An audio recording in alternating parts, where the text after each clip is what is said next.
So as I was saying, it's a whole thing to be like, um, you know, yeah, you've had intercourse with this person, and then y'all maybe speak every now and then, and y'all got love for each other, and maybe y'all will see each other again when you come back to town. That's one thing.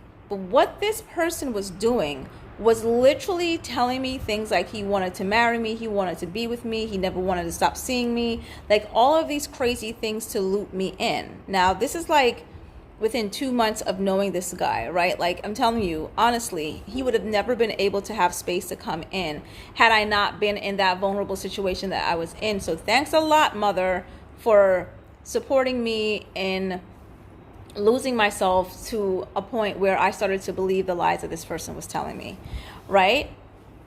It's like it was all of these like dreams and just this lie.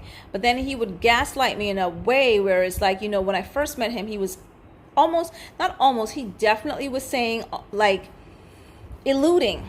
He was alluding to not being attractive to his girlfriend, which he's been with for 7-8 years, right?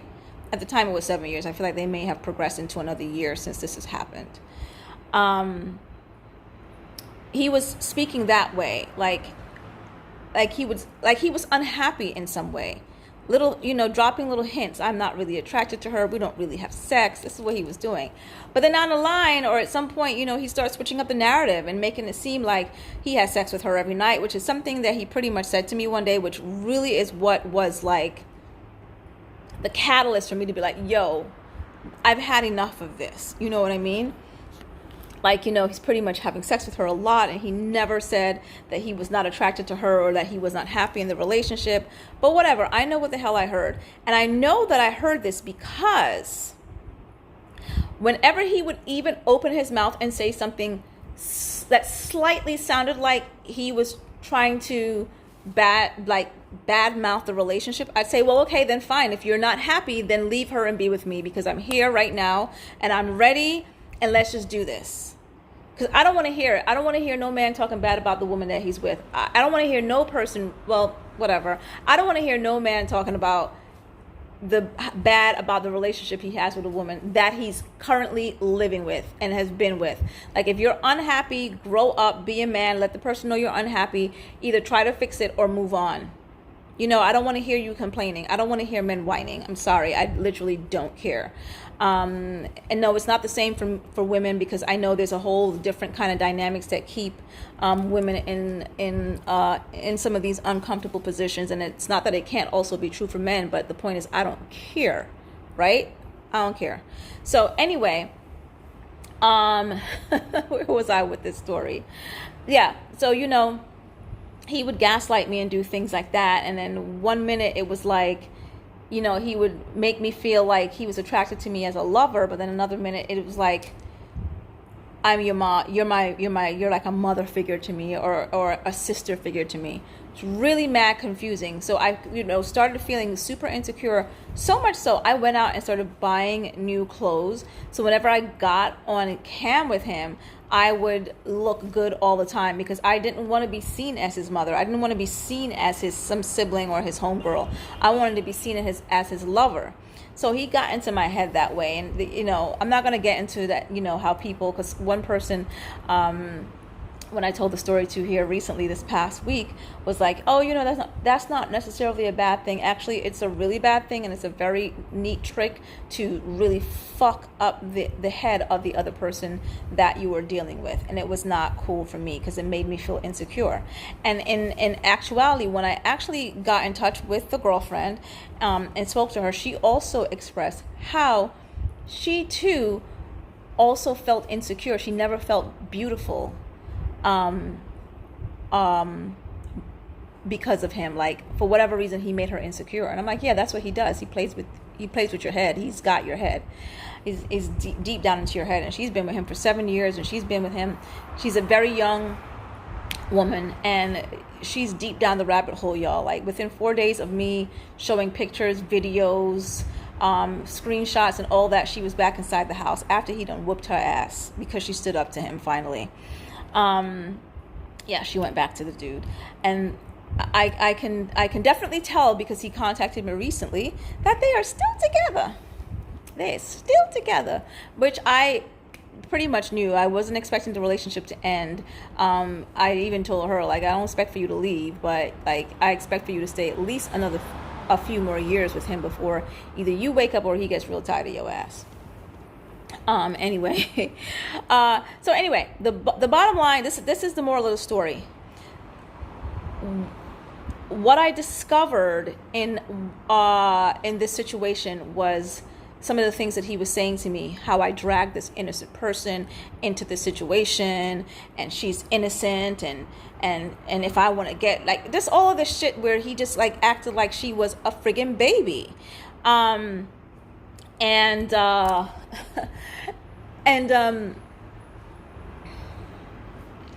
I realized was there's a reason for this with him, right? One, she was younger. Two, she was light-skinned. Three, and this is the real reason why he's with her, and he's probably watching this video, especially because he knows that I'm talking about him and he's a sociopathic, narcissistic piece of shit, is that he's with her because of convenience, familiarity. He has groomed her, literally. He has molded her into what he wants her to be, which is a docile, boring, complying human being. Right? He's almost like, he's a very low-level cult leader kind of guy. But only thing, he doesn't have enough charisma to really take it to the next level. He had to find the most easiest person that he could find to be with. And now he even said this to himself, how he ended up with her. And how he ended up with her was because when they initially got together and broke up, he went off and did his little sluttery, and she just stood there and basically watched it and knew about it, didn't say anything. And then he chose her because she was the only one that stayed. Right? But the whole claims of her being innocent and all of this, and why would I do that, and da da da da da, and not seeing me as an innocent person in this. Like, I'm innocent too. You know, not because I'm older, not because I've been in the sex industry or anything like that, does not mean I am less human.